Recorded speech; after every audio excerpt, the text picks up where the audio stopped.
Kayaknya kalau nggak buka nih. Assalamualaikum warahmatullahi wabarakatuh.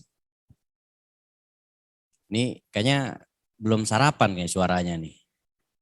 Kayak yang di Zoom dan di live streaming, saya ulangi kembali. Assalamualaikum warahmatullahi wabarakatuh. Alhamdulillah semangat kelihatannya. Dan tentunya Bapak Ibu sekalian yang berbahagia, yang kami hormati unsur pimpinan, yang saya hormati Bapak Haji Wirawan yang alhamdulillah hari ini saya cukup bangga sekali karena hari ini saya berada dalam satu meja dengan beliau. Beliau adalah guru saya, senior saya, bapak saya bisa dibilang seperti itu dalam hal keilmuan dan juga di Damkar. Dan hari ini juga ada Mas Andi yang notabene beliau juga salah satu pemadam kebakaran yang cukup unik karena memiliki keahlian atau kemampuan dalam penanganan hewan liar. Dan perkenalkan, nama saya Marwanto, saya berdinas di Dinas Penanggulangan Kebakaran dan Penyelamatan Provinsi DKI Jakarta. Dan saat ini saya diberikan kesempatan untuk sharing tentang medical first responder atau penanganan penderita gawat darurat. Waktunya berapa lama nih Mas Singgi ini saya nih? 2 hari. 50 menit. Baik, 50 menit kita akan sharing tentang bagaimana kita melakukan penanganan korban yang mengalami cedera kegawat daruratan. Ini waktu yang cukup singkat, namun demikian nanti kita akan coba maksimalkan waktunya ini supaya kita bisa lebih mendapatkan atau bisa sharing tentang pengalaman-pengalaman yang sudah ada. Bukan bermaksud menggurui atau mengajari Bapak Ibu sekalian, namun di sini saya hanya sharing pengalaman berdasarkan apa yang pernah kami alami ataupun saya alami secara pribadi. Baik, kita mulai dari sini. Mungkin nanti akan ada beberapa tayangan yang mungkin nggak nyaman buat Bapak Ibu. Ini merupakan sebagai sarana kita dalam proses pembelajaran. Jadi mohon maaf kalau nanti dalam proses penayangan mungkin ada sesuatu yang kurang nyaman. Namun ini merupakan bagian dari proses pembelajaran. Yang pertama, apa sih itu pertolongan pertama? Ini mungkin yang sering kita kita lakukan. Atau dalam judul kita kali ini kan disebut juga dengan medical first responder. Medical first responder itu adalah sebuah istilah yang digunakan untuk para seorang petugas tanggap awal, petugas medis. Nah, di sini sebagai seorang pemadam kebakaran juga merupakan satu kewajiban atau satu keahlian. Salah satunya adalah tentang medical first responder atau pertolongan pertama. Jadi seorang pemadam kebakaran itu dituntut bukan hanya mampu untuk memadamkan kebakaran, bukan hanya mampu untuk menyelamatkan atau mengevakuasi, tetapi juga harus mampu melakukan pertolongan pertama. Karena petugas yang mendapatkan akses pertama kali dan juga mendapatkan kesempatan untuk bertemu dengan si korban yaitu adalah pemadam kebakaran. Jadi saya secara pribadi cukup bangga menjadi seorang pemadam kebakaran karena selain bertugas atau bekerja, di sini juga kita menjadi satu nilai ibadah tersendiri. Nah, apa itu pertolongan pertama? Pertolongan pertama itu memiliki sebuah definisi secara umum yaitu melakukan pemberian pertolongan segera kepada penderita yang sakit atau yang mengalami cedera atau yang mengalami kecelakaan yang memerlukan penanganan medis dasar. Nah, ini penanganan medis dasar yang dimaksud itu seperti apa sih gitu kan? Nah, mungkin kita sebagai seorang awam khusus juga harus mengetahui bagaimana melakukan penanganan medis dasar. Yang disebut dengan penanganan medis dasar itu adalah bagaimana kita harus mampu melakukan pengelolaan terhadap yang namanya jalan nafas, pernafasan dan juga peredaran darah. Karena hubungannya kita dengan korban selalu berhubungan dengan hal-hal tersebut. Nah, ini yang kita sebut sebagai penanganan medis dasar. Berikutnya, tujuan dari pertolongan pertama yaitu adalah menyelamatkan jiwa penderita. Itu dulu. Menyelamatkan jiwa penderita atau menyelamatkan nyawa si korban. Nah, yang dimaksud dengan nyawa atau jiwa si korban itu ini cukup luas gitu ya. Tetapi intinya adalah bagaimana ketika kita memberikan pertolongan kepada si korban, prinsip seorang medical first responder adalah hari ini tidak boleh ada korban yang meninggal. Prinsipnya seperti itu. Besok mungkin, besok mungkin. Tetapi hari ini ketika korban itu ada di tangan kita, itu harus bagaimana caranya korban tersebut tidak boleh meninggal. Tetapi kalau kita sudah berpikirnya nanti berpikirnya itu adalah sebuah nasib, takdir dan lain sebagainya, itu lain soal gitu ya. Tetapi prinsipnya adalah bagaimana korban tersebut tidak boleh meninggal. Kenapa? Karena gangguan yang terjadi pada si korban itu atau penyebab korban itu meninggal itu ada 3 jenis. Yang pertama adalah karena gangguan jalan napas. Apa yang dimaksud dengan jalan napas? Jalan napas itu terdiri dari hidung atau mulut, kemudian masuk ke dalam trachea atau tenggorokan. Tenggorokan atau kerongkongan nih Pak? Tenggorokan ya? Ya, yang untuk nafas, gitu yang di bagian depan. Kemudian masuk ke dalam paru-paru. Itu adalah jalan napas. Yang kedua, yang menyebabkan korban itu meninggal dunia adalah karena adanya gangguan pernafasan. Apa itu pernafasan? Pernafasan itu adalah sebuah aktivitas yang mana orang tersebut memasukkan udara, yang mana udara tersebut mengandung oksigen dan mengeluarkan sisa metabolisme dari paru-paru melalui hembusan nafas. Itu adalah 2 hal yang berbeda antara jalan nafas dan pernapasan. Dan yang ketiga yang paling penting juga adalah sirkulasi atau peredaran darah. 3 prinsip ini atau 3 kunci ini yang kita singkat biasanya adalah ABC, airway, breathing, dan sirkulasi, itu merupakan bagian yang tidak boleh terpisahkan, yang tidak boleh terlewatkan bagi seorang first responder atau pertolongan pertama. Yang berikutnya, bagaimana kita melakukan penolongan atau pertolongan korban ketika korban mengalami gangguan jalan napas? Ya tentunya kita harus mengeluarkan sumbatan-sumbatan tersebut, baik itu bentuknya cairan, benda padat, atau bahkan lidah si korban itu sendiri. Jadi korban bisa mengalami sumbatan jalan napas karena lidahnya sendiri. Mungkin secara sederhana kalau kita tidur, rekan kita ngorok, itu adalah rekan kita itu sedang mengalami sumbatan jalan napas. Karena apa? Karena lidah yang jatuh ke belakang. Semakin kenceng ngoroknya berarti lidahnya semakin besar sumbatannya. Bahkan sampai mungkin dia sampai mengalami gangguan pernapasan. Sehingga dia akan terkejut seperti itu. Dan itu artinya bahwa sumbatan jalan napasnya akan mengalami sumbatan jalan napas total. Nah ini bisa terjadi pada si korban. Ketika korban mengalami ngorok berarti kita harus waspada bahwa jalan napas korban mengalami sumbatan. Kemudian bagaimana kalau korban mengalami henti napas? Kalau korban mengalami henti napas, maka yang harus kita lakukan adalah memberikan napas buatan. Pertanyaannya bagaimana kita memberikan napas buatan? Yaitu dengan 3 jalan masuk atau 3 cara, mohon maaf. Dengan 2 jalan masuk, hidung dan mulut. Dengan cara seperti apa? Melakukan napas buatan dari mulut ke mulut. Melakukan napas buatan dari mulut ke hidung. Atau melakukan napas buatan dari mulut atau dari hidung. Melakukan napas buatan dari mulut dan hidung. Nah caranya bagaimana? Caranya bisa secara langsung kita memberikan napas buatan dari mulut ke mulut atau menggunakan alat yang mungkin yang kita sebut sebagai BVM atau back valve mask atau menggunakan pocket mask atau RJP mask. Nah itu akan membantu korban memberikan kesempatan untuk bernafas kembali. Kemudian yang berikutnya adalah bagaimana kalau korban mengalami gangguan peredaran darah. Gangguan peredaran darah itu bisa terjadi 2 hal. Yang pertama karena memang adanya perdarahan. Nah ini kelihatan oleh kita. Kalau perdarahan luar, ini kelihatan banget. Bagaimana kita menghentikan perdarahan tersebut? Nah nanti akan ada tekniknya, ada tata caranya. Nanti akan saya juga tayangkan videonya. Kemudian yang berikutnya kalau korban mengalami henti jantung. Sehingga kita harus melakukan yang namanya RJP atau CPR. Bagaimana kita melakukan RJP atau CPR? Nah itu tentunya kita harus terlatih ataupun berlatih paling tidak. Seorang pemadam kebakaran basic sekali kalau harus melakukan namanya RJP. Artinya itu merupakan sebuah tuntutan bagaimana seorang pemadam kebakaran melakukan tindakan RJP. Coba teman-teman yang belum pernah atau belum bisa melakukan tindakan RJP tulis di komentar atau di chat. Siapa saja yang belum pernah melakukan tindakan RJP atau belum pernah latihan RJP. Dan ini penting sekali karena seorang pemadam kebakaran harus melakukan itu. Kemudian tujuan yang berikutnya adalah mencegah cacat. Nah ini maksudnya bagaimana nih? Sebagai seorang fire rescue atau seorang first responder ketika melakukan sebuah tindakan harus juga mampu korban tersebut jangan sampai cacat.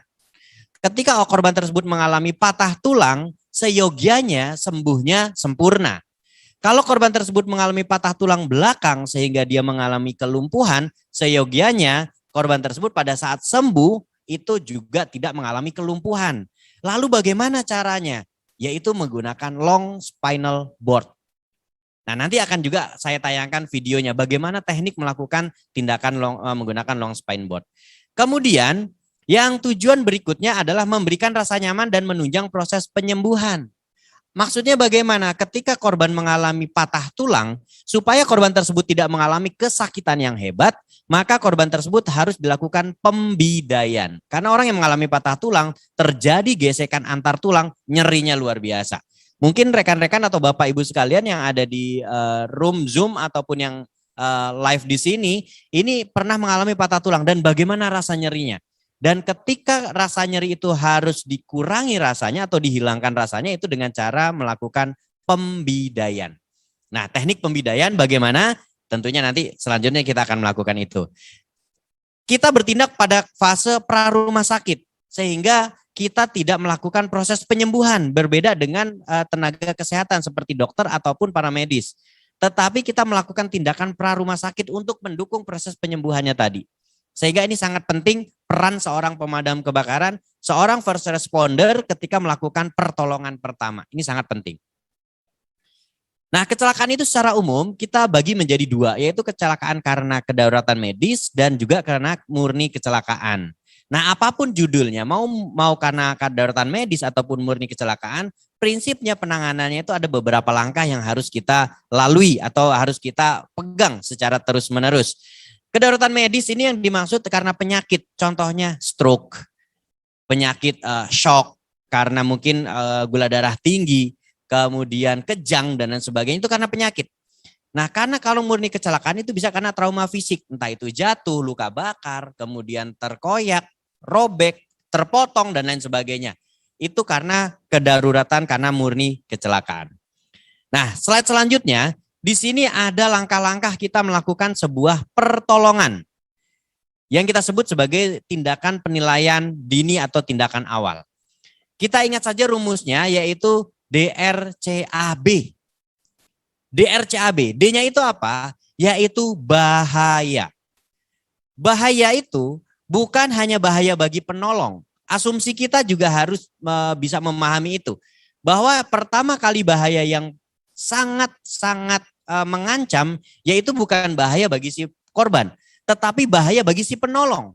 Sehingga sebagai seorang first responder, atau sebagai seorang pemadam kebakaran yang melakukan sebuah pertolongan, wajib hukumnya harus ingat 3 aman. Yang pertama yaitu aman diri. Aman diri itu maksudnya seperti apa? Kita harus melakukan pengamanan terhadap diri kita. Menggunakan APD, alat pelindung diri. Walaupun secara hierarki keselamatan, APD itu adalah nomor 5 atau terakhir. Tetapi sebagai seorang first responder, ketika kita melihat sebuah bahaya dan di situ bahayanya tidak bisa kita singkirkan, tidak bisa hilangkan, kita harus melakukan yang namanya penggunaan APD. APD apa saja? Yang pertama yang wajib sekali dilakukan atau menggunakan APD yaitu menggunakan sarung tangan latex. Sarung tangan karet. Pertanyaannya mungkin, Pak, di lapangan kita nggak ketemu tuh namanya sarung tangan. Gimana orang kita lagi pulang piket atau berangkat piket ketemu korban, kita nggak bawa sarung tangan. Sarung tangan itu ya kecil sih sebenarnya bisa kita kantongin juga. Tapi kalau nggak ketemu, kita menggunakan apa? Paling tidak bisa menggunakan secara darurat menggunakan plastik supaya tidak kontak langsung dengan cairan si korban. Prinsip utama bagi seorang first responder ketika kita melihat sebuah cairan, maka cairan yang ada atau yang keluar dari tubuh si korban itu mengandung penyakit. Mengandung penyakit. Sehingga prinsip kita adalah aman terhadap diri kita dulu. Kemudian masker. Ya, kondisi pandemi seperti ini juga wajib menggunakan masker. Kalau memungkinkan kacamata. Kalau dalam kondisi yang berbahaya atau lokasi yang berbahaya, kita wajib menggunakan helmet ataupun fire jacket dan lain sebagainya. Nah, ini aman yang pertama yaitu aman si penolong. Berikutnya adalah aman lingkungan. pastikan bahwa lingkungan sebelum kita melakukan tindakan tersebut aman. Aman dari reruntuhan, aman dari kebakaran, aman dari ledakan, aman dari mobil yang masih menyala. Bisa jadi kita melakukan tindakan traffic accident. Atau aman dari mobil yang tergelincir dan lain sebagainya. Baru yang ketiga, mengamankan si korban. Oke, baru mengamankan si korban. Selanjutnya apa? Setelah mengamankan si korban, maka kemudian petugas harus juga melakukan pengamanan atau melakukan tindakan merespon korban. Bagaimana kita merespon korban? Merespon korban itu kita ingat rumusnya AVPU atau kita sebutnya sebagai AVPU. Yang pertama alert dengan cara apa? Memanggil. Panggil Pak, Bu, Dek, Mbak, dan lain sebagainya.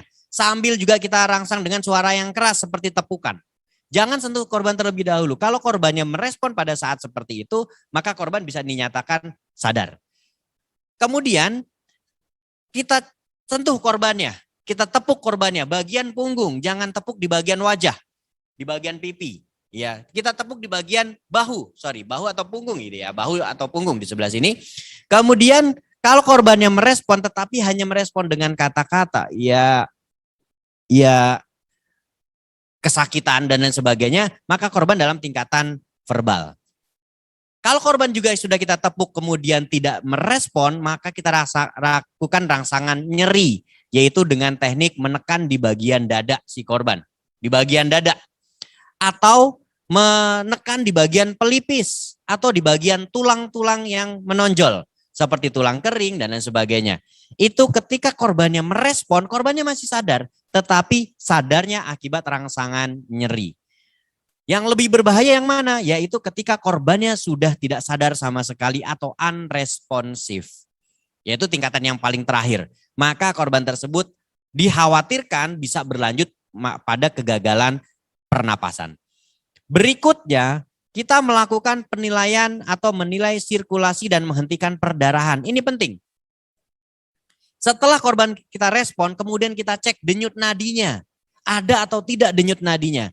Bagaimana kita mengecek denyut nadi? Yaitu rekan-rekan bisa melakukan pengecekan denyut nadi di leher.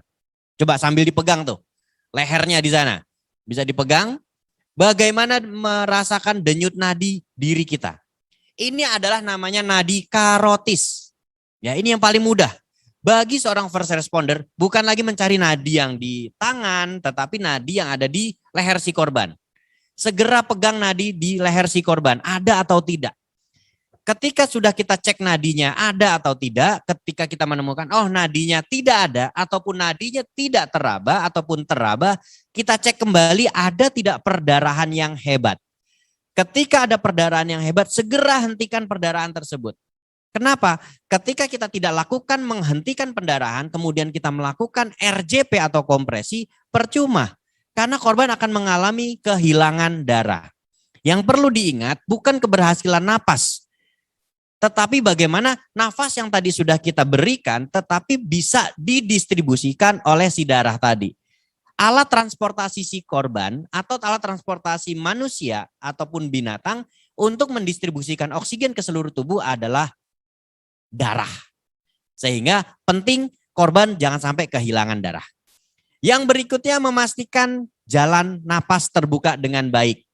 Kalau korbannya tidak kita tidak curiga mengalami patah tulang belakang, kita bisa menggunakan teknik head tilt chin lift seperti pada gambar. Ya. Tetapi kalau korbannya mengalami atau diduga mengalami patah tulang belakang, korban harus menggunakan teknik jaw thrust. Ciri-ciri orang mengalami patah tulang belakang bagaimana? Nanti di akhir sih ada, tapi paling tidak saya sebutkan. Yang pertama, korbannya tidak sadar. Kemudian mengalami luka atau jejas di bagian dada ke atas. Kepalanya benjol, adanya memar di wajah, telinganya keluar darah, hidungnya keluar darah, mulutnya keluar darah, matanya keluar darah, ada robekan di dada. Itu kita wajib curiga mengalami patah tulang belakang. Atau ciri yang lainnya korban tersebut kalau dia laki-laki akan mengalami priapismus. Apa itu? Yaitu ereksi yang terus-menerus. Ketika melihat korban seperti itu, maka kita wajib curiga patah tulang belakang. Atau korbannya ngompol, tercium bau urin atau bau feses, maka kita wajib curiga patah tulang belakang. Hati-hati, maka tidak boleh menggunakan teknik yang tadi head tilt, chin lift, tapi harus menggunakan teknik jaw thrust. Oke, nanti dipelajari nih teknik jaw thrust karena memang harus praktek, nggak bisa hanya sekedar mengawang-awang, tapi paling tidak menjadi sebuah gambaran. Kemudian menilai pernafasan, yaitu dengan cara seperti apa? Dekatkan telinga pipi kita ke arah hidung atau mulut si korban, kemudian lihat bagian perut atau dada si korban. Atau bisa kita scan dengan cara apa? Menggunakan punggung tangan kita seperti ini, kemudian kita dekatkan ke hidung atau mulut si korban. Kalau teraba hembusan angin, hembusan nafas, maka korbannya kemungkinan masih bernafas. Ini penting harus kita lakukan. Kemudian jangan lupa menghubungi bantuan, ini sangat penting. Nah kemudian ini adalah langkah-langkah RJP, mudah-mudahan terlihat oleh rekan-rekan, Bapak Ibu terbaca ya di ruangan ya. Oke. Langkah yang pertama adalah respon korban, kemudian call for help, minta bantuan. Setelah itu melakukan tindakan cek nadi dan juga cek nafas. Kemudian melakukan kompresi sebanyak 30 kali. Kemudian membuka jalan nafas. Ya, membuka jalan nafas. Kemudian setelah itu memberikan nafas buatan sebanyak 2 kali dan ulangi melakukan kompresi sebanyak 30 kali. Lakukan secara terus-menerus. Ini RJP, langkah-langkah RJP ini adalah di AHA 2015. Jadi Bapak Ibu bisa melihat itu. Oke. Kita lihat tayangan videonya.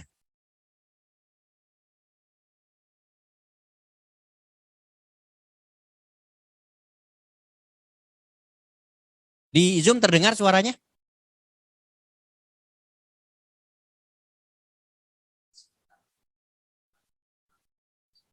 Terdengar suaranya? Enggak. Oke, baik. Memastikan bahwa korban mengalami atau kondisi yang tidak sadarkan diri. Dan yang paling penting amankan diri, kemudian amankan si korban. Kemudian kita respon si korban. Nah, merespon si korban dengan cara seperti ini. Ditepuk, kita panggil menggunakan suara yang keras, kemudian kita guncangkan badannya, kemudian kita lakukan rangsangan nyeri. Ini adalah teknik melakukan rangsangan nyeri. Melakukan rangsangan nyeri seperti ini untuk memastikan bagaimana korban tersebut sadar atau tidak. Setelah korban tersebut tidak mengalami atau sudah dipastikan tidak sadar, maka kita minta bantuan. Bisa berteriak seperti tadi, Pak, tolong Pak, atau menghubungi nomor darurat 112 mungkin kalau yang di Jakarta dan sekitarnya itu 112. Ini adalah nomor darurat, mungkin nasional juga kali ya. Nah setelah itu sambil menunggu bantuan itu datang, maka kita lakukan pengecekan nadi dan juga nafas. Melakukan pengecekan nadi dan nafas. Ini melakukan pengecekan nadi dan nafas secara bersamaan. Nadi di tangan, nafasnya menggunakan telinga dan juga menggunakan mulut. Kemudian lakukan kompresi. Perlu diingat untuk orang awam cukup hanya melakukan kompresi saja sampai bantuan itu datang. Apalagi kondisi pandemi seperti ini, kita tidak mempunyai peralatan, maka tidak disarankan untuk melakukan napas buatan, kecuali ada alatnya. Setelah bantuan itu datang, maka dilanjutkan langsung dengan kompresi lagi. Ya, lakukan kompresi lagi, kemudian sambil mempersiapkan peralatan napas buatan, yaitu menggunakan back valve mask. Ini alatnya, Bapak Ibu bisa melihat bagaimana napas buatan tersebut dilakukan. Nah, seperti ini, menggunakan back valve mask. Ya, memberikan napas buatan sebanyak 2 kali, kemudian dilanjutkan dengan kompresi kembali sebanyak 30 kali. Dengan kecepatan kompresi antara 100 sampai 120 kali per menit dengan kedalaman 5 sampai 6 cm. Tapi ini nggak mungkin kita ukur 5 sampai 6 cm. Caranya gimana? Ketika melakukan kompresi, maka minta orang lain untuk mengecek denyut nadi. Ketika ada denyut nadi, maka kompresi kita sudah betul. Kemudian melakukan napas buatan sebanyak 2 kali dan setiap melakukan itu sekitar 1 sampai 2 detik hembusannya. Lakukan kompresi sebanyak 30 kali berulang-ulang sampai korban tersebut sadar atau kitanya sudah kelelahan. Sampai dibawa juga ke rumah sakit. Setelah 5 menit setelah 2 menit atau sekitar 5 siklus, maka dilakukan pengecekan denyut nadi. Kalau korbannya tidak mengalami nadinya tidak teraba, maka lakukan kompresi kembali. Tetapi kalau korbannya terasa denyut nadinya, maka lakukan pengecekan nafasnya. Ketika nafasnya tidak ada, maka hanya dilakukan nafas buatan saja. Nah, ini adalah langkah-langkah kita melakukan RJP. Nah, Bapak Ibu juga bisa mengakses video ini di YouTube saya di EduDamkar, nanti silakan bisa diakses ke sana. Kapan kita menghentikan RJP? Yaitu ketika korbannya sadarkan diri atau nadinya atau nafasnya teraba. Jangan dipaksakan ketika korbannya sudah sadar masih juga di RJP. Kemudian ketika kita memindahkan korban atau ketika kita memasukkan atau mengeluarkan korban, prinsipnya RJP tidak boleh dihentikan apabila belum sampai ke fasilitas kesehatan yang memadai. Kecuali memang kita sudah kelelahan. Ya, tapi mosok dalam satu grup ada 3-4 orang kelelahan semua gitu ya. Dan saya melakukan RJP itu pernah melakukan RJP sebanyak selama 50 menit lebih. Ya, selama 50 menit lebih saya melakukan RJP dan itu cukup melelahkan sehingga Bapak Ibu harus juga ketika melakukan RJP harus juga benar-benar kondisinya memang prima. Apalagi Bapak Ibu yang punya penyakit punggung, hati-hati kalau ketika melakukan RJP, biasanya akan lebih berasa. Oke, baik. Lanjut, berikutnya adalah murni kecelakaan. Nah, murni kecelakaan ini yang sering kita temui adanya memar, adanya laserasi atau luka parut, adanya perdarahan, amputasi, luka bakar, terkilir, mimisan, dan tertusuk. Hati-hati walaupun kelihatannya ringan, cuman memar kok gitu kan. Cuman tertusuk kok, tapi tertusuknya adalah tertusuk paku misalkan gitu. Atau tapi kita nggak tahu mungkin ada kotoran sedikit kemudian kotoran tersebut merupakan kotoran misalkan kotoran kuda ataupun kotoran sapi di daerah sana. Bisa jadi itu juga mengundang penyakit yang kita tidak bisa dianggap sepele gitu ya. Nah, memar contohnya seperti ini. Memar yang Bapak Ibu lihat di situ kelihatannya kecil, tapi ternyata memar tersebut bisa mengandung sekitar setengah liter darah.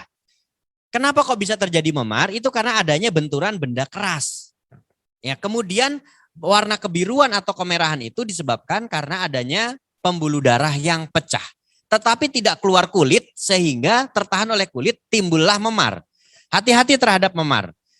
Waspada. Ketika kita menemukan korban yang memar, terutama korban tersebut mengalami gangguan pernapasan karena ketika ada luka dalam di bagian dada, perut, panggul, paha, itu bisa menampung darah sekitar, di dada itu bisa mencapai sekitar 1 liter lebih, bahkan bisa ada yang menyatakan 2 liter darah. Hati-hati, kita kehilangan darah 500 cc saja sudah pingsan. Ada nggak yang pernah didonorkan darahnya lebih dari 500 cc? Enggak ada. Ya karena kita kehilangan darah 500 cc saja sudah bisa kehilangan kesadaran. Nah, bagaimana kita menangani kondisi memar seperti itu yang ringan ya, yang ringan. Nah, ini akan saya coba simulasikan. Ini ada seorang anak bersepeda ceritanya, kemudian dia terjatuh. Dan ketika terjatuh maka harus melakukan pertolongan. Yang pertama, amankan lokasi si korban. Pindahkan dulu kondisi-kondisi yang membahayakan si korban. Kemudian tenangkan korban. Karena apa? Karena kondisi seperti ini, terutama anak-anak, biasanya kan panik, nangis. Tapi kalau namanya nangis masih aman karena jalan napasnya baik. Kemudian menggunakan es, kompres bagian yang memar tadi atau yang terbentur tadi. Kenapa? Karena ketika yang terbentur tadi itu merupakan kondisi pembuluh darahnya pecah. Sehingga diharapkan ketika melakukan kompres menggunakan es, maka diharapkan pembuluh darahnya tadi mengecil sehingga perdarahannya terhenti. Nah, itu yang terjadi ketika kondisi memar. Lalu bagaimana kalau misalkan memarnya itu kondisinya adalah korbannya tersebut mengalami kehilangan kesadaran, maka yang paling utama adalah airway, breathing, sirkulasi. Ya, jadi jalan napas, pernapasan, dan sirkulasi. Kemudian berikutnya kalau ada perdarahan yang keluar atau perdarahan luar, yaitu contohnya adalah karena teriris atau terkena benda tajam. Kita bisa melihat di tayangan itu ada 3 jenis perdarahan. Yang pertama arterial, yang kedua venus atau vena, kemudian yang ketiga adalah pendarahan kapileri. Perbedaannya di mana? Saya bahas dulu tentang arterial. Perdarahan arterial itu terjadi karena adanya pembuluh darah yang pecah, yaitu pembuluh darah arteri. Ciri-cirinya seperti apa? Yang pertama, darahnya keluarnya memancar atau muncrat. Muncrat apa memancar tuh bahasanya tuh ya. Yang antara dua itu. Memiliki tekanan. Yang kedua, darah yang keluar itu biasanya berwarna merah terang. Merah terang. Pak, darahnya warnanya hitam. Enggak ada manusia darahnya warnanya hitam. Emangnya cemani gitu ya. Tapi ini darahnya warnanya merah terang. Kenapa merah terang? Karena darah yang keluar tadi banyak mengandung unsur oksigen. Sehingga darahnya akan berwarna merah terang.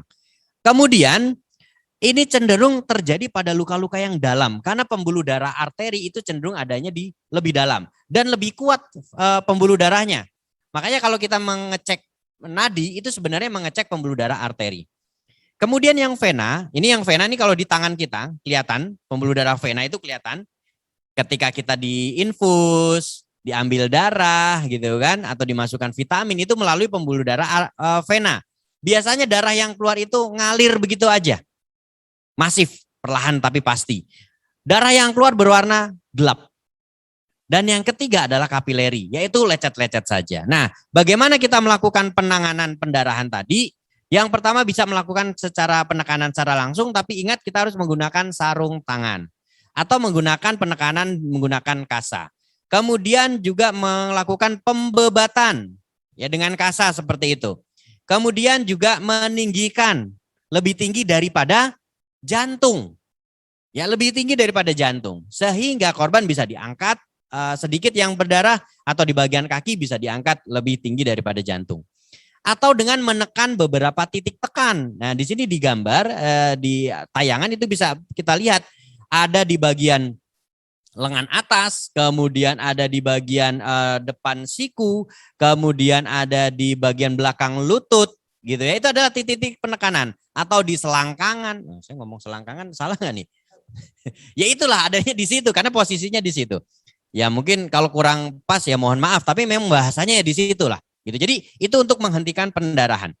Nah, kita lihat bagaimana melakukan menghentikan pendarahan dengan menggunakan titik tekan seperti ini. Jadi di bagian lipat pahanya tadi, kemudian di bagian lengan atas seperti itu. Ya, ini adalah teknik melakukan menghentikan pendarahan di beberapa titik. Oke. Teknik menghentikan pendarahan contohnya yang seperti ini. Yang pertama, amankan lokasi, tenangkan korban, dan tekan luka secara langsung. Ingat, harus selalu menggunakan sarung tangan. Kemudian, tekan menggunakan kasa. Ya, bisa diambil kasa ataupun kain. Jangan menggunakan bahan yang tidak menyerap. Artinya, menekan pendarahan tadi harus dengan menggunakan bahan yang menyerap. Kemudian, dilakukan pembalutan. Ya, dilakukan pembalutan supaya perdarahannya ini berhenti. Kalau ada pendarahan yang cukup hebat, kemudian ada korban yang dia mengalami gangguan hemofili atau gangguan pembekuan darah, bisa dilakukan teknik tourniquet. Nanti akan saya tayangkan bagaimana teknik tourniquet. Kemudian tinggikan dan tekan pada titik tekan. Nah, ini adalah teknik bagaimana menghentikan perdarahan.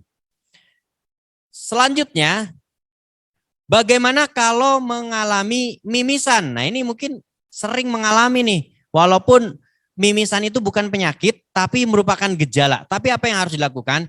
Yang pertama, tenangkan si korban. Bisa dengan cara menekan hidung korban atau menjepit hidung korban. Tujuannya bukan dia tidak boleh bernapas, tetapi mengganti jalan napasnya. Yang tadinya melalui hidung, ini diganti atau dirubah menggunakan mulut. Kenapa? Karena supaya peredaran darahnya tadi atau darah yang pembuluh darah yang keluar tadi itu tidak melebar akibat panas tubuh. Akibat panas tubuh. Sehingga bernapaslah disarankan menggunakan mulut.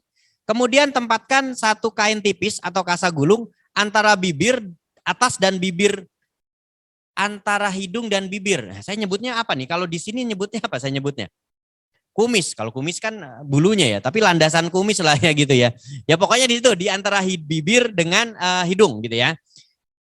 Letakkan di sana bukan untuk menyumbat. Sekali lagi bukan untuk menyumbat, tetapi untuk menampung saja. Kemudian letakkan es di atas hidung atau di bagian pelipis di sini.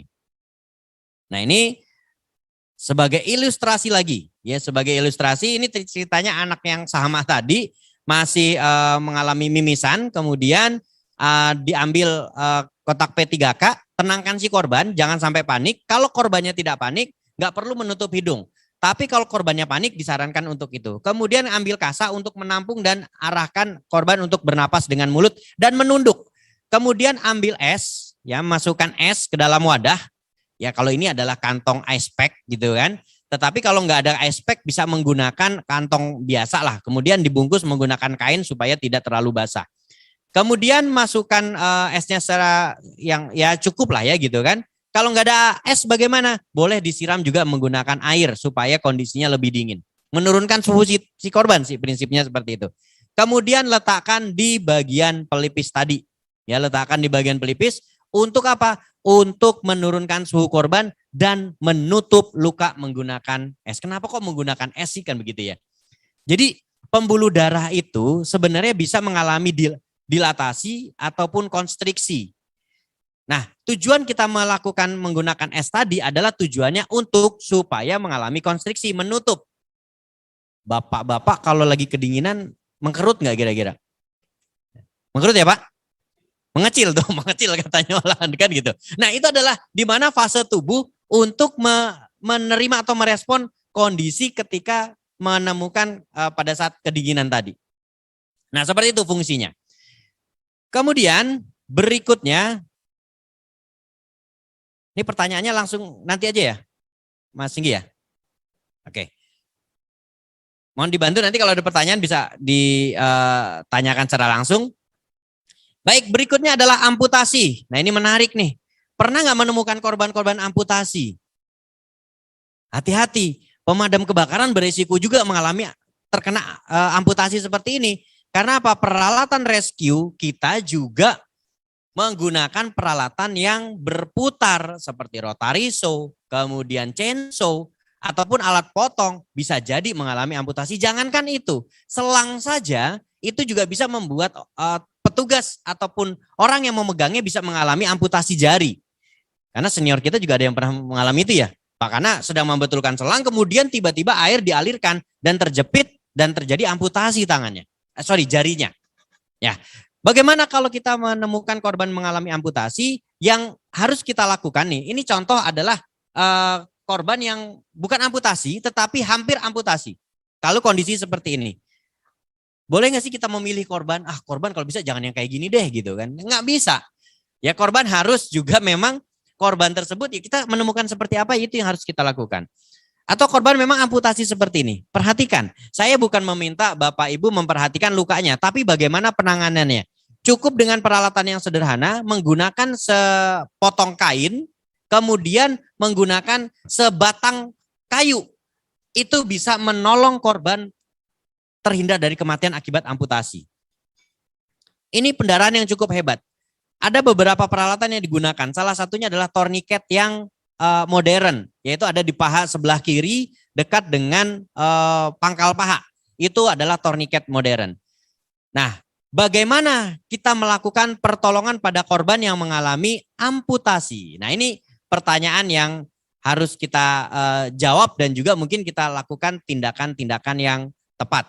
Nah ini disimulasikan ada seorang anak sedang berbicara, kemudian ngobrol gitu kan. Tiba-tiba ada pintu tertutup dan langsung putus gitu jarinya. Nah apa yang dilakukan? Yang pertama menghentikan perdarahan terlebih dahulu pada korban. Ya pada korban terlebih dahulu yang kita tangani. Bisa melakukan penekanan seperti itu. Ya melakukan penekanan menggunakan kasa seperti tadi teknik menghentikan pendarahan. Kemudian korban direbahkan atau ditidurkan dan ditenangkan supaya lebih tenang korbannya. Ya, kemudian kondisinya juga jantung posisi lebih rendah dan yang cedera itu kondisinya lebih tinggi. Kemudian hubungi nomor telepon darurat 112 kalau di Jakarta.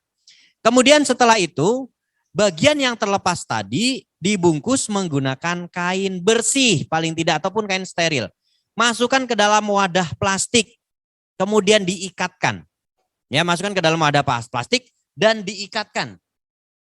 Setelah itu ambil es, masukkan ke dalam wadah tersendiri dan digabungkan. Jangan langsung ketemu es bagian yang cedera tadi atau organnya tadi. Karena ini bukan daging ayam ataupun daging ikan. Tapi harus terpisah. Karena apa? Es tersebut bisa jadi memiliki kuman dan lain sebagainya. Kemudian tenangkan si korban. Jangan melakukan torniket kalau memang kita tidak ahli. Ya, jangan melakukan torniket. Torniket itu apa sih? Mengikat. Seperti yang tadi digambar. Itu namanya torniket kalau memang kita belum terlatih. Tetapi kalau kita sudah terlatih, monggo dipersilahkan. Nah, ini ada teknik torniket secara darurat atau improvisasi. Ya, secara darurat atau improvisasi. Ya, kita lihat bagaimana melakukan teknik torniket secara improvisasi. Kita lihat. Tindakan atau torniket improvisasi ini bisa dilakukan apabila memang peralatan kita terbatas. Dan alat yang digunakan adalah mitela ataupun kain. Ataupun tali. Tapi minimal lebarnya 2 cm. Minimal lebarnya 2 cm. Pak, adanya kawat jemuran? Jangan. Kawat blendrat? Jangan. Itu sama saja memotong si korban. Ikat menggunakan ikatan atau menggunakan simpul yang sederhana. Bisa dikatakan simpul 1 ya Pak? Ikatan 1 ya, ikatan 1. Kemudian ambil sesuatu batang, bisa juga pincil seperti ini, ataupun spidol, ataupun kayu. Kemudian diikatkan lagi. Boleh diikatkan dengan 2 kali. Kemudian diputar atau dipelintir. Tujuannya adalah supaya dia menjadi kencang, menjadi lebih kuat. Karena akan menghentikan pendarahan akibat amputasi tadi. Lakukan seperti ini sampai darahnya berhenti. Sampai darahnya berhenti.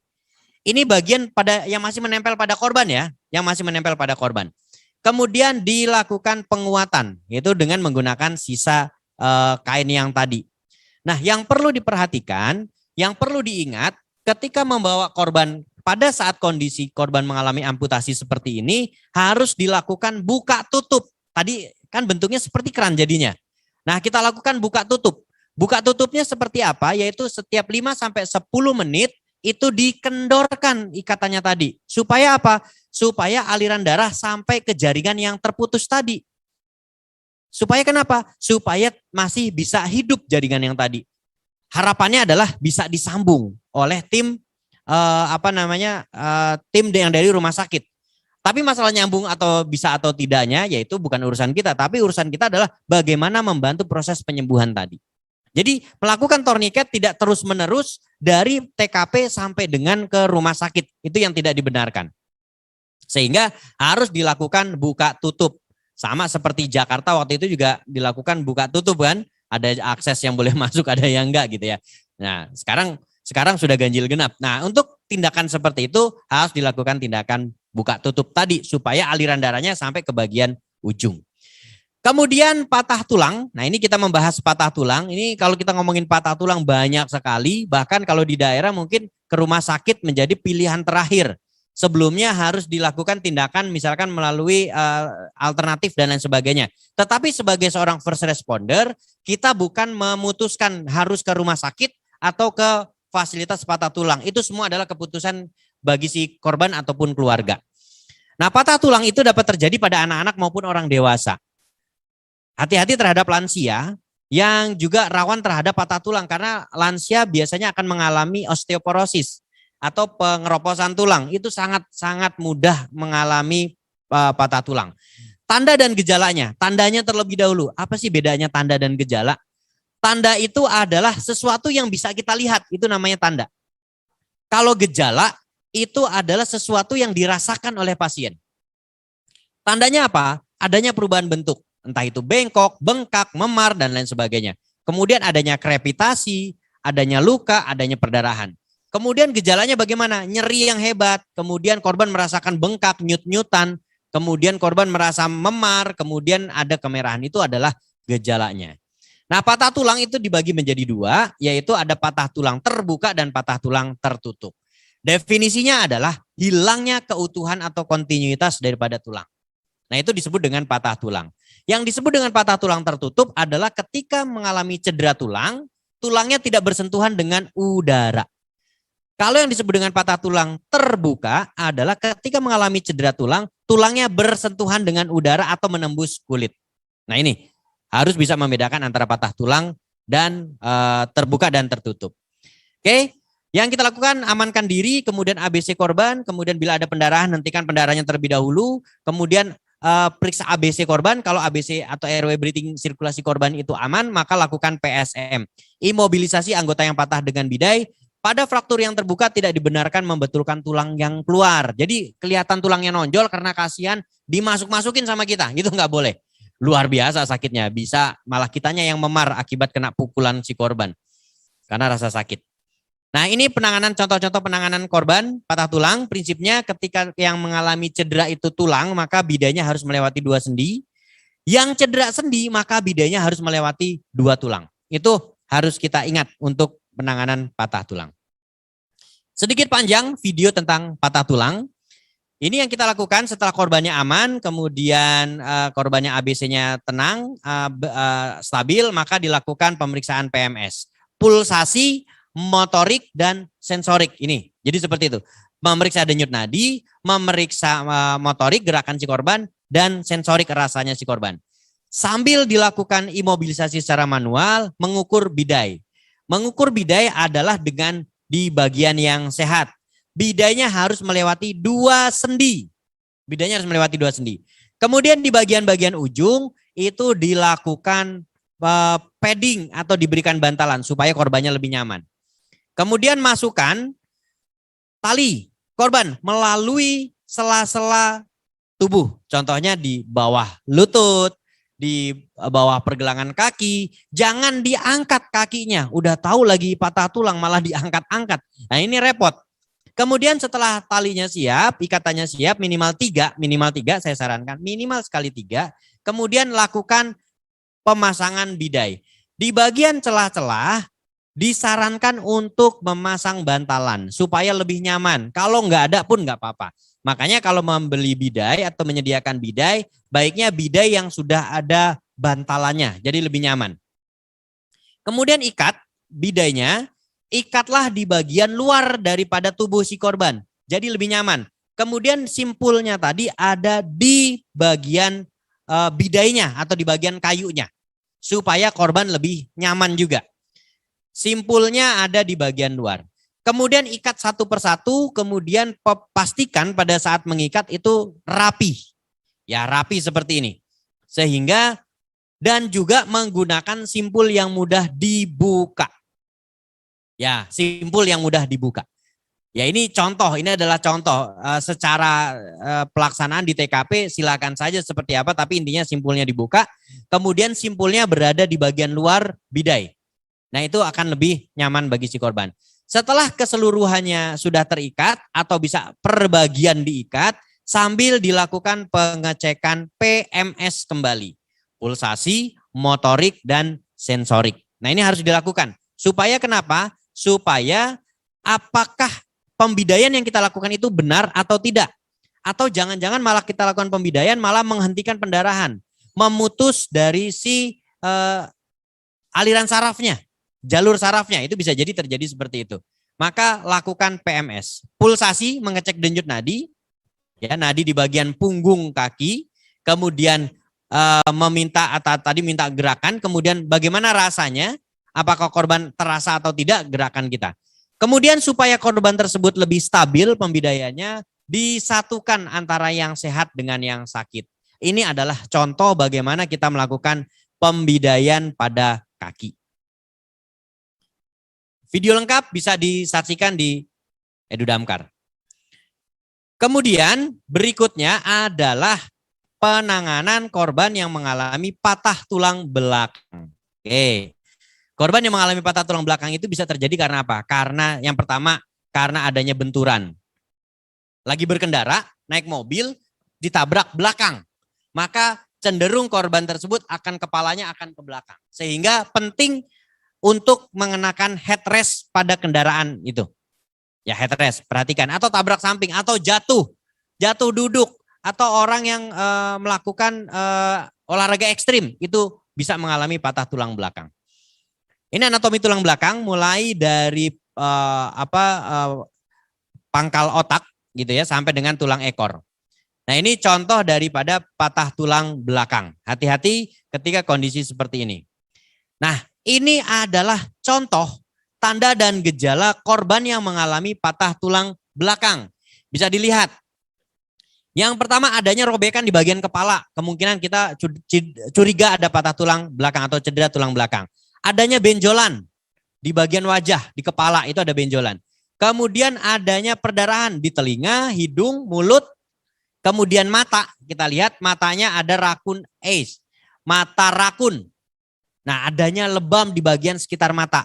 Bedakan dengan orang yang kurang tidur. Kalau orang kurang tidur bisa ditambah dengan kantong mata. Tapi ini bukan, tetapi ini adanya lebam di sekitar mata. Seperti matanya rakun. Kemudian adanya battle sign di belakang sini. Ya, di belakang telinga. Ya, di belakang telinga. Kita wajib curiga korban mengalami patah tulang belakang. Lalu bagaimana penanganannya? Yang pertama adalah ABCDE. Loh, tambah lagi nih. Oke deh, ABCD aja deh gitu kan. Airway, breathing, sirkulasi. Kemudian hindari cedera lebih lanjut. Lakukan fiksasi dan imobilisasi. Prinsipnya inline immobilization. Artinya ketika kita melakukan imobilisasi kepada si korban, itu dalam posisi lurus tulang belakangnya. Membidai korban itu dalam posisi lurus. Kemudian batasi pergerakan dengan teknik lock roll. Ini penting. Membatasi korban dengan teknik lock roll. Kemudian ini peralatan yang digunakan. Peralatan digunakan ada long spine board, ada head immobilizer, kemudian ada vakum matras, ada juga KED dan lain sebagainya. Ini ada orthopedic splint gitu ya. Yaitu scoop stretcher gitu dan lain sebagainya. Dan ini melakukan penanganan patah tulang leher dan patah tulang belakang. Ini secara tradisional menggunakan papan kayu dan ini contohnya menggunakan pintu. Ya, ketika menangani korban mengalami patah tulang belakang. Tapi kelemahannya di mana? Yaitu tidak adanya imobilisasi pada kepala. Luka bakar. Oke, luka bakar itu dikarenakan karena benda panas. Ya, penyebabnya bisa knalpot. Nah itu kalau kenalan dengan nama cewek deh daripada sama knalpot gitu kan, nama pot gitu ya. Kemudian karena api, karena air panas, zat kimia, karena listrik. Ini adalah luka bakar. Kemudian ini anatomi kulit, mulai dari yang kita lihat, bagian kulit yang kita lihat ada yang sawo mateng kayak saya gitu kan, menjelang busuk nih malahan jadinya. Kemudian ada yang putih, ada yang kuning dan lain sebagainya, itu yang terlihat. Kemudian ada di bagian bawahnya, ada dermisnya, dan di bawahnya ada suputan. Yang bikin luka bakar itu nyerinya sangat hebat adalah di lapisan epidermis, kemudian di bagian dermis atau bagian atas dan bagian tengah. Itu yang membuat pasien mengalami nyeri yang sangat hebat ketika mengalami luka bakar. Kemudian stop proses kebakarannya, lepaskan pakaian si korban, ini penanganannya, kemudian lakukan penilaian awal jalan napas, kemudian berikan oksigen dan tentukan luas luka bakar, tutup luka, dan lain sebagainya. Nah, untuk menentukan luas luka bakar, gunakan rumus 9, rule of 9. Yang pertama, contoh nih, yang dewasa. Kepala, bandingkan antara dewasa dengan anak-anak. Kepala bagian depan dan belakang, ini seluruh kepala itu 9%. Tetapi kalau pada anak-anak 18%. Hati-hati. Semakin luas luka bakar, semakin berbahaya buat si korban. Kemudian bagian tangan 9%, tangan kiri dan kanan. Bagian dada 18%, ini sampai ke perut. Punggung 18%. Kemudian perineum, bagian kemaluan itu cuma 1%. Kenapa kok 1%? Kenapa kira-kira? Karena cuma 1. Ya, kecuali yang hermaprodit kali ya. Ya, karena luasnya itu hanya kira-kira 1%. Kemudian kaki kanan dan kiri itu 18% untuk dewasa. Kalau anak-anak 14%. Nah, bagaimana sih kita nggak inget nih? Caranya gimana sih? Caranya adalah dengan menggunakan telapak tangan kita mengukurnya. Telapak tangan si korban. Maaf, bukan telapak tangan kita, tapi telapak tangan korban. Telapak tangan tuh ini. Terlihat ya Bapak Ibu ya? Telapak tangan. Jadi hanya bagian telapak tangan, tidak masuk jari. Itu dianggap 1%. Saya dengan Pak Haji Wirawan atau dengan Mas Andi berbeda luas area telapak tangannya. Sehingga mengukurnya beda. Jadi perkiraan itu menggunakan telapak tangan. Oke. Kemudian luka bakar ada derajat 1, itu biasanya habis upacara, kejemur, itu biasanya akan sembuh dengan sendirinya. Biasanya juga bisa menggunakan penanganannya disiram dengan air, kemudian jangan menggunakan odol, kecap, minyak rem atau apapun gitu ya, minyak mentega dan lain sebagainya. Olesi hanya cukup diguyur dengan air aja, air mengalir. 20 menit sampai 30 menit itu enggak masalah. Kemudian kalau luka bakar derajat 2 mulai ada lepuhan, melepuh. Nah seperti ini. Ketika ada lepuhan-lepuhan seperti ini, hati-hati jangan sengaja dipecahkan. Waduh nggak enak nih, udah pecahin aja. Hati-hati itu protein loh Pak. Ibu, itu protein. Artinya apa? Protein itu sangat-sangat bagus untuk tubuh, cairannya untuk tubuh, dan juga sangat baik untuk pertumbuhan bakteri dan kuman. Hati-hati, makanya jangan dipecahkan. Kalau dipecahkan menggunakan alat yang steril dan ditutup dengan alat yang steril. Walaupun di unit luka bakar mungkin akan dipecahkan, ya, tetapi dia sudah posisi yang steril. Biasanya korban masuk unit luka bakar, pengalaman saya itu ketika mendapatkan pasien luka bakar, kemudian pasiennya akan dimandikan terlebih dahulu. Bayangkan tuh, ada pasien luka bakar dimandikan, dan itu memang harus dilakukan itu supaya tidak terjadi infeksi yang berlebihan. Bahaya banget kalau korban mengalami luka bakar. Kemudian luka bakar derajat 3. Ini sudah cukup dalam. Biasanya korban tidak mengalami rasa nyeri. Yang gambar wajah itu adalah luka bakar akibat bahan kimia. Yang gambar kaki adalah luka bakar akibat sengatan listrik. Hati-hati. Ketika menemukan korban luka bakar akibat sengatan listrik, itu juga diperhatikan luka bakarnya.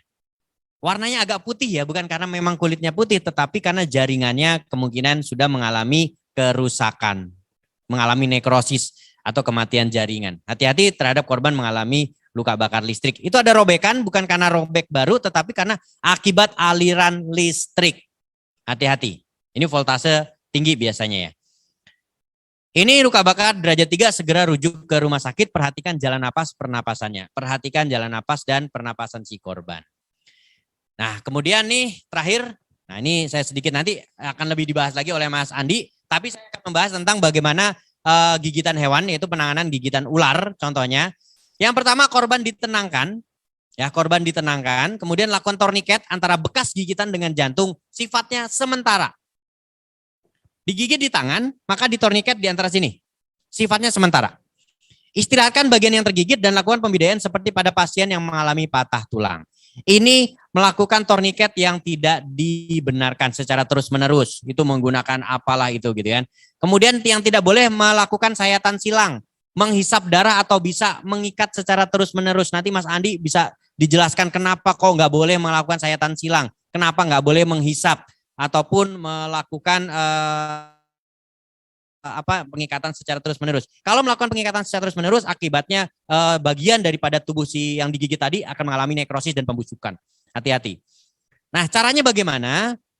Yang pertama, bagian yang digigit tadi lakukan pembebatan. Lakukan pembebatan. Kalau perlu cuci 2 menit lagi. Oke.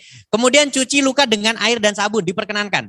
Kemudian lakukan pembalutan menggunakan elastis perban dan mulai dibalut dari gigitan ke arah bawah. Gigitan ke arah bawah terlebih dahulu. Setelah itu menuju ke arah ujung, sisakan sedikit di bagian ujungnya. Kemudian menuju ke arah jantung sehingga ada sampai ke bagian pangkal di sana. Kemudian lakukan pembidaian. Oke, lakukan pembidaian seperti ini. Dan posisinya berbeda dengan pendarahan. Kalau pendarahan lebih tinggi daripada jantung, tapi kalau gigitan ular lebih rendah daripada jantung. Kita nggak tahu gigitan ularnya berbisa atau tidak. Nanti Mas Andi akan bercerita bedanya ular berbisa atau tidak. Tapi prinsipnya selama digigit ular, posisikan seperti itu. Upayakan korban jangan sampai tertidur. Jadi biarkan biarkan dia terjaga. Ya, posisikan seperti ini. Rujuk ke rumah sakit yang memang sudah ada atau sudah ada sabu. Ya, serum anti bisa ularnya. Inventarisir di daerah Bapak dan Ibu sekalian, mana saja rumah sakit yang memiliki sabu. Atau juga bisa menghubungi Dokter Tri Maharani. Ya, beliau sangat-sangat terbuka, bahkan nomor teleponnya diberikan ya Mas Andi ya. 24 jam, beliau adalah ahli ular di Indonesia. Dan beruntung sekali, waktu itu kita sempat bincang santai dengan Dokter Maharani ya Mas Andi ya. Dan ini bisa dilihat ke mana Dokter Maharani menghubungi atau bagaimana menghubungi Dokter Maharani. Oke, baik. Saya rasa cukup sampai di sini 2 menit. Mudah-mudahan nggak lebih. Kayaknya sih lebih sih Mas Singgi. Baik, terima kasih. Ya, ini dulu yang bisa saya sampaikan. Silakan jika ada kesempatan untuk bertanya. Saya kembalikan kepada Mas Singgi. Terima kasih. Wassalamualaikum warahmatullahi wabarakatuh.